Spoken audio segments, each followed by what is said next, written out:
नमस्कार दोस्तों। तो आज हम आपको सुनाएंगे कार्तिक माह में सुनी जाने वाली नगर बसेरे की कहानी। एक गांव में एक भाट और एक जाट रहता था।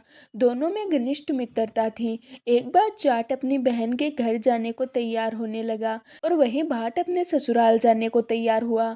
दोनों साथ ही चल पड़े और रास्ते में थककर एक कुएं की मुडेर पर बैठ गए। जाट ने भाट से कहा कि मैं नगर बसेरा कर रहा हूँ, तुम भी चलो नगर बसेरा कर लो। इस पर भाट बोला कि तुम ही नगर बसेरा कर लो, मैं तो अपने ससुराल जा रहा हूँ, वहां पर मेरी खूब खातिरदारी होगी, तुम ही कर लो ये नगर बसेरा।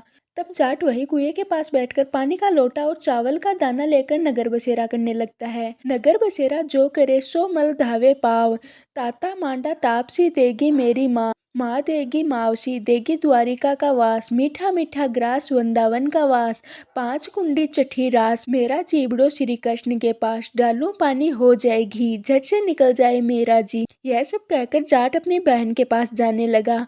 तब जाट की बहन ने भाई की बहुत ज्यादा अच्छी खातिरदारी की, घी बूरा के साथ भाई को जिमाया। इसके बाद दोनों बैठकर बहुत देर तक बातें करते हैं।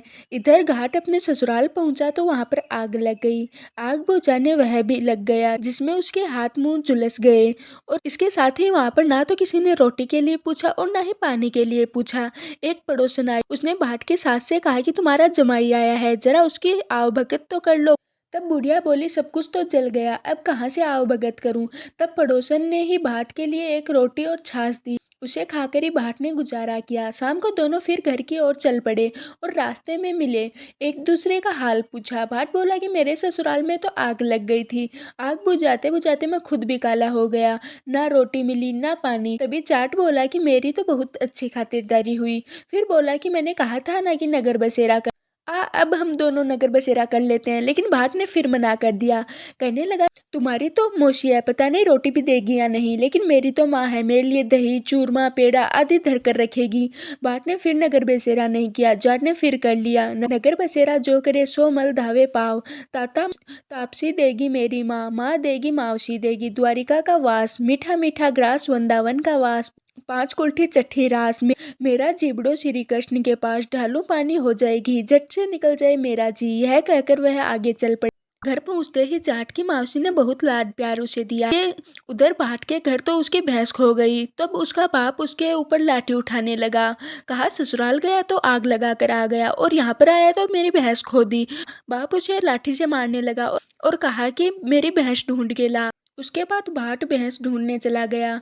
जाट और भाट की फिर से मुलाकात बाजार में हो गई। जाट ने भाट के हाल चाल पूछा। तब भाट ने कहा कि मेरी तो भैंस खो गई है, बस उसी दिन से भैंस ढूंढ रहा हूँ, रोटियों की तो पूछो ही मत, किसी ने पानी की भी नहीं। जाट ने कहा कि मैंने तुम्हें पहले ही कहा था कि नगर बसेरा कर ले। जाट की बात सुनकर भाट बोला कि तेरे नगर बसेरे में इतनी ही ताकत है तो चलो मैं भी कर लेता हूँ। दोनों बैठकर नगर बसेरा करने लगे।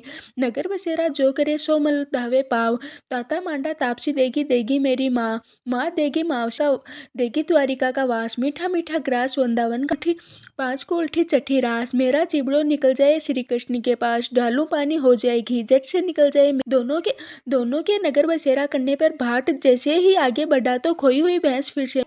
जैसे ही वह भैंस को लेकर घर पहुंचा तो माँ ने कहा लड़के को आते आते ही घर से निकाल दिया, सारे दिन भूखा प्यासा बैठा। और यह कहकर उसकी माँ उसे अंदर ले गई और खूब खिलाया। इस घटना के बाद सारे नगर में ढिंडोरा पिटवाया कि कार्तिक में सब कोई पीहर या सासरे आते जाते नगर बसेरा करें। जैसे भाट को नगर बसेरा का फल मिला वैसे सबको। तो ये थी कार्तिक मास में सुनी जाने वाली नगर बसेरे की कहानी। मैं आशा करती हूँ कि आज की हमारी वीडियो आपको पसंद आई होगी। अब हम मिलते हैं किसी और वीडियो के